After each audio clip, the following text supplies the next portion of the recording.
haven't spoken to him about that specifically, but certainly what you're seeing is it is Democrat cities where you're seeing all of these numbers increase. When you look at, I just noted to Yamiche, Portland, Seattle, Philadelphia, Minneapolis, Chicago, New York City, these have all seen anywhere from a 33% spike in the murder rate to a 277% increase in 1 month alone in New York City. It's appalling, and it is Democrat governors and mayors and lawlessness that they're allowing to prevail. When federal forces come in, the situation changes, and it's so interesting to me to see Democrats who once disparaged, who ignored the violence, I should say, all of a sudden caring about it. But let's not forget what they said previously. Speaker Nancy Pelosi downplaying the violence rocking U.S. cities, ignorantly saying people will do what they do.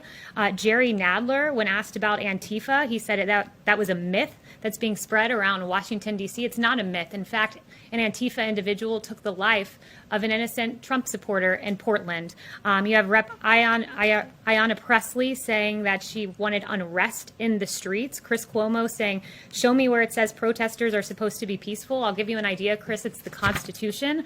Don Lemon saying, quote, the rioting has to stop, Chris, as you know, and I know it's showing up in the polls, it's showing up in the focus groups. It's the only thing right now that's sticking. So now all of a sudden, 90 days later, I from this podium have talked about law and order. The president has talked about law and order repeatedly, but because the polling has shifted, now it's time for the Democrats to deny what they said previously and all of a sudden focus on law and order.